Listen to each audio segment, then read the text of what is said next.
Salut la compagnie.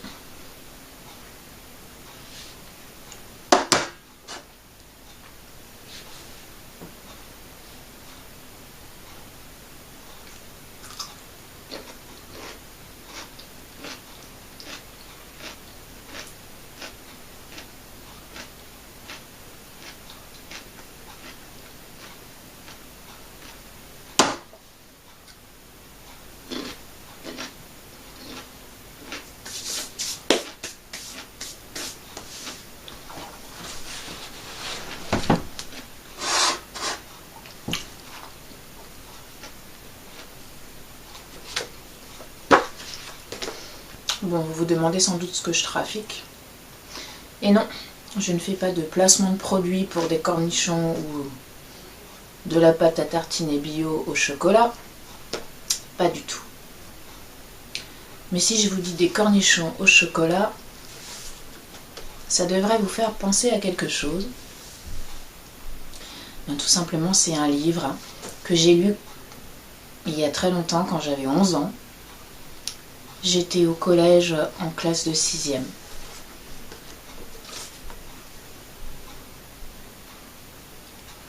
Voilà, donc on peut voir que le livre est signé Stéphanie.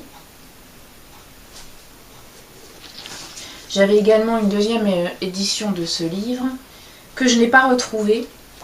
Donc je pense qu'il a dû être égaré dans un des multiples déménagements. Et s'il est chez ma mère et mon beau-père, dans une des multidépendances, à mon avis, il a dû être bouffé par les rats et les souris. Mais donc, comme j'avais lu ce livre plusieurs fois, au moins 2 fois, de chaque édition, parce que comme je l'avais dit dans une vidéo précédente, quand j'ai un livre, j'ai un toc, il faut que j'ai tourné les pages du livre en question, si je l'ai aimé.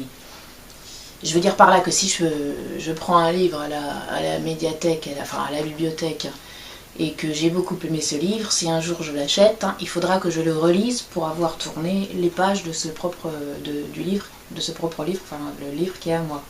Est-ce que je me fais bien comprendre?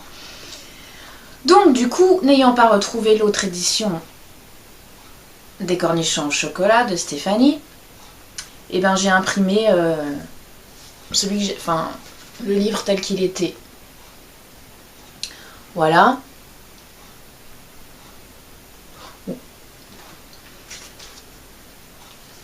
Je remontre les deux parce qu'il y a une petite histoire qui va avec ça, en dehors du livre.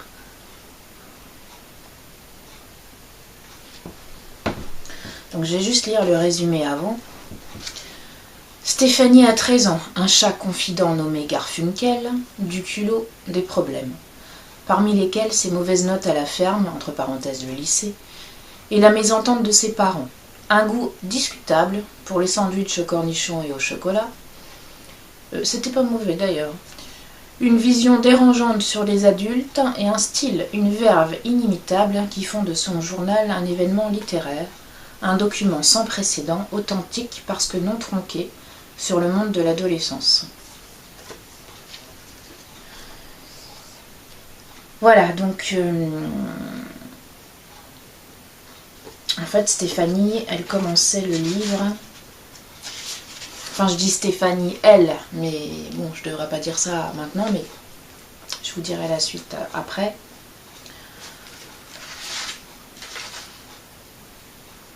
Elle commençait son livre en disant, en parlant des règles sans les mentionner, parce qu'elle était très pressée d'avoir ses règles. Alors moi, à 11 ans, je n'avais pas mes règles, pour ceux que ça intéresse. Et en fait, je me fichais complètement de les avoir ou pas. Tout comme d'ailleurs la première fois, entre guillemets, avec un garçon. Je sais qu'il y a beaucoup de filles qui, même des fois, se sont parfois forcées parce que la première fois, alors moi, je m'en fichais complètement. Je veux dire, ça arriverait quand ça arriverait. Idem pour les règles, je m'en fichais. Donc c'est pas ça qui m'a intéressée dans ce livre, pas du tout. Donc j'étais en 6e quand j'ai lu ce livre. Et j'ai adoré Stéphanie. Après les cours, elle rejoignait un ami qui était handicapé ou autiste, je ne sais plus, et qui avait lu Le Goéland de Jonathan Livingstone, et ils en parlaient souvent. Elle s'était laissée emporter aussi par la musique pendant un concert. La musique l'avait traversée comme si elle l'avait dans le ventre. Je me souviens que cette séquence m'avait interpellée parce que j'avais déjà ressenti ça et c'était très bien exprimé. Et puis, bien sûr, il y avait ces fameux sandwichs au cornichon et au chocolat que j'ai goûté tout à l'heure. D'ailleurs, du coup, ça m'avait donné des idées, donc j'ai testé le gruyère avec de la confiture d'abricot dans les trous. C'était particulier. Et le lait avec du coca aussi. Alors ça, c'était franchement dégueulasse, infâme. Bref, j'en reviens à l'histoire. Donc Stéphanie avait un chat qui s'appelait Garfunkel. Et il faut savoir que moi, je suis née... Enfin, j'ai coutume de dire que je suis née parmi les chats parce que j'ai longtemps été très sauvage. Et que ma grand-mère avait beaucoup de chats. Elle vivait dans un appartement dit bourgeois du centre-ville d'une grande ville dans l'est de la France. Et malgré cela, il y avait beaucoup de chats. Et moi, je pense que j'ai dû me prendre longtemps pour un chat aussi. Et donc, j'ai connu en fait les autres enfants très tardivement. C'est-à-dire le lien social, je ne l'ai pas eu. Moi, je communiquais avec les chats. Voilà, je ne suis pas allée à l'école maternelle. J'étais extrêmement timide. Vraiment, on peut dire le mot sauvage. Donc si je raconte ça, c'est parce que Stéphanie, en fait, raconte que son chat Garfunkel lui parlait. Il lui parlait vraiment. Et du coup, moi je me suis dit, j'en étais arrivée à me persuader que effectivement les chats parlaient. Bon, évidemment, ils ont leur langage, mais je veux dire, je pensais qu'ils parlaient la même langue que nous, seulement pour des raisons inconnues, ils ne nous le montraient pas. Donc, je disais aux chats qui m'entouraient, je vous en supplie, parlez-moi, je ne dirai rien, je vous jure que je garderai le secret, je ne dirai rien. Et j'attendais la nuit pour que tout le monde dorme, et je leur répétais ça. Eh oui, Babi, tu peux me regarder, oui. Et bon, ils ne m'ont jamais parlé, en tout cas pas en langage, pas en langue française. Mais ils savent se faire comprendre.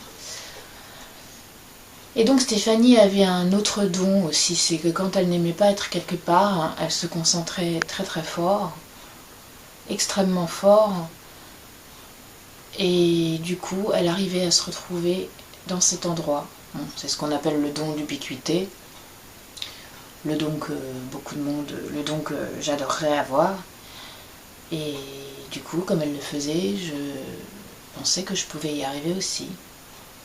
Et donc souvent je me concentrais très fort pour être ailleurs, surtout lorsque j'étais au collège. Et encore une autre chose que Stéphanie faisait, elle se regardait dans le miroir de très très près, extrêmement près.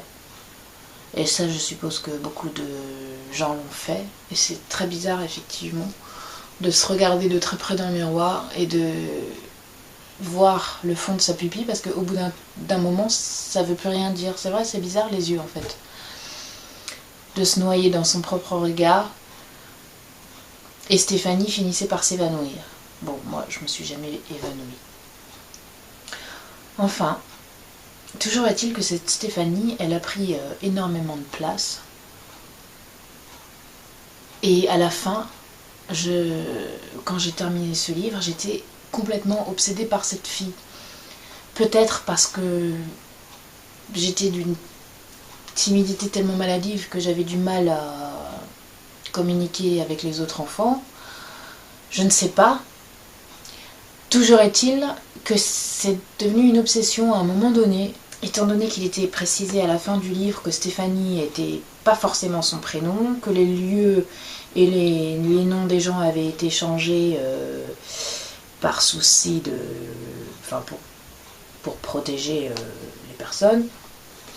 Du coup, j'ai pensé que peut-être que Stéphanie était dans la même ville que moi. Et que peut-être même elle était dans le même collège que moi.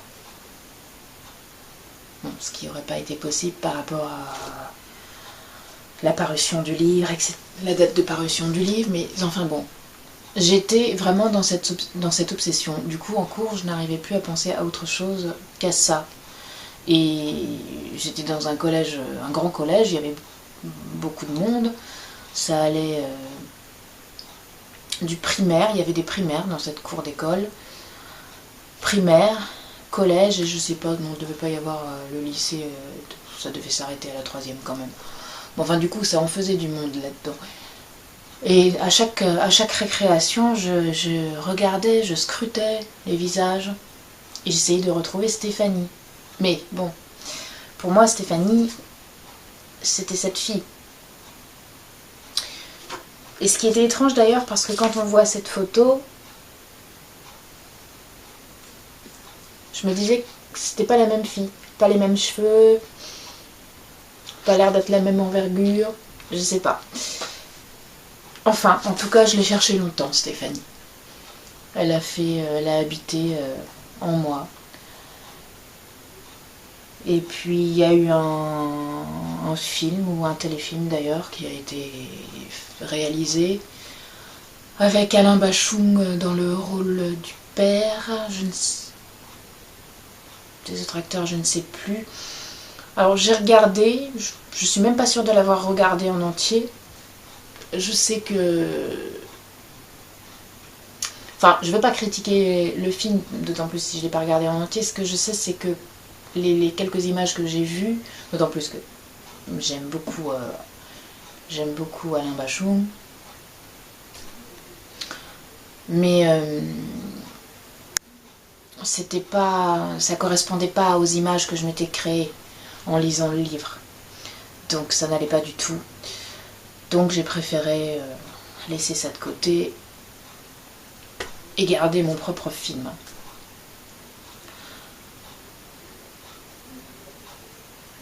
Bon, le temps a passé. Et un jour, oui, ce que je voulais dire aussi, c'est que ce livre m'intriguait quand même énormément dans sa construction. Parce que, en général, les livres qu'on lit, que ce soit des romans, des polars, quand on arrive vers les 3/4 du livre, il y a le climax. Et là, bizarrement, dans le livre des cornichons au chocolat, effectivement, aux 3/4 du livre, il y avait ce fameux climax. Stéphanie n'en peut plus de ses parents, n'en peut plus de son environnement, donc du coup, elle est tellement mal, elle a envie de retrouver un peu de chaleur humaine, de sentir de l'affection, qu'elle réfléchit, elle cherche, et puis elle se dit elle pense à sa nounou avec laquelle elle se sentait tellement bien, et elle se dit qu'elle va aller retrouver sa nounou, et que ça va être formidable, elle va retrouver la tendresse et la chaleur qu'elle a vécue avec elle dans ses jeunes années. Et donc un jour, elle prend son sac à dos, son sac US, elle met un pull de chandail dedans, elle met son chat, un chartreux gris, le fameux chartreux nommé Garfunkel, dans le sac, et puis elle part. Et là s'ensuit une aventure de plus. Elle fait de l'autostop pour arriver chez sa nounou. Et c'était assez terrible d'ailleurs, parce que il y a même une scène dans ce film qui m'a inspirée pour une scène de mon film Errance. Quelque chose qui se passe pendant qu'elle fait de l'autostop.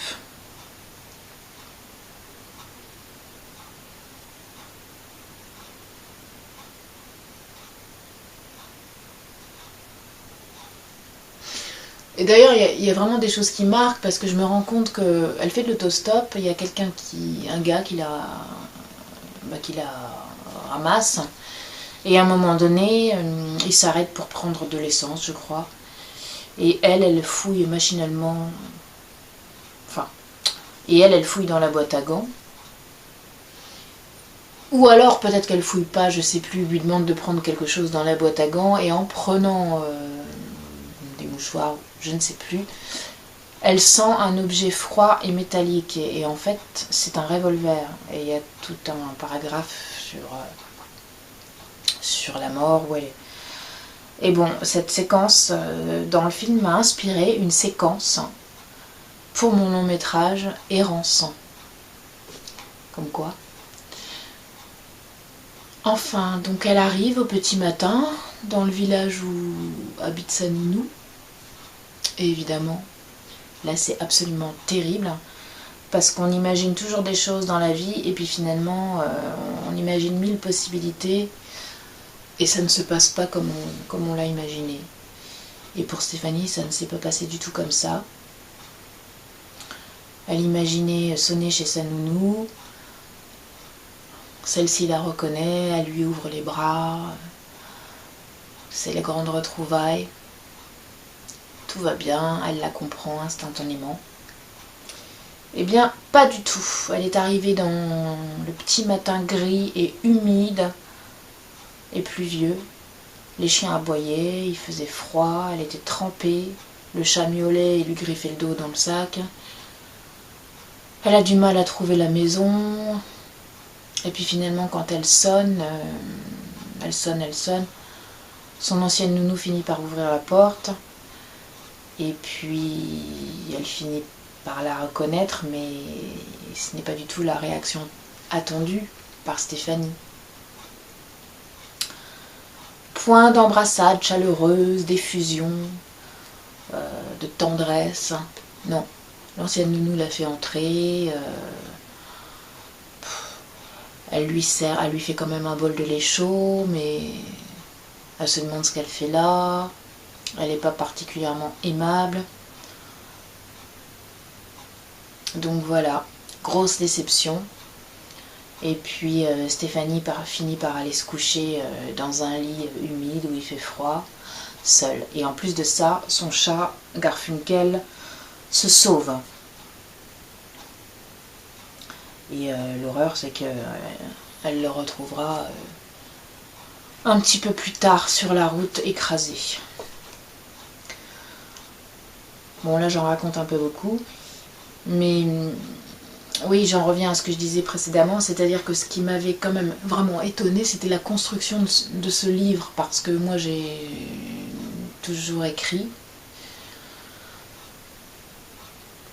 et j'écrivais pas mal à cette époque-là déjà, et je me disais que quand même cette fille écrivait vachement bien, elle avait bien raconté sa vie, la manière dont elle avait relaté ses sentiments, ses impressions, son voyage, c'était drôlement bien écrit. Et puis comment choisir les moments, comment les agencer, quoi mettre en premier, etc. Et là, ce climax qui arrivait aux 3/4 du livre, ça m'avait toujours frappé. Et en fin de compte, eh bien, cette fameuse Stéphanie, j'ai découvert bien des années après pourquoi c'était comme ça, finalement, pourquoi ce livre était si bien construit. C'est très simple. Ce livre a en fait été écrit par Philippe Labro. Ce qui veut dire que Stéphanie n'a jamais existé.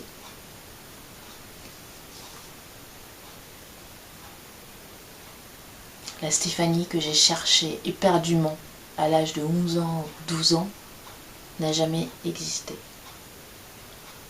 Voilà.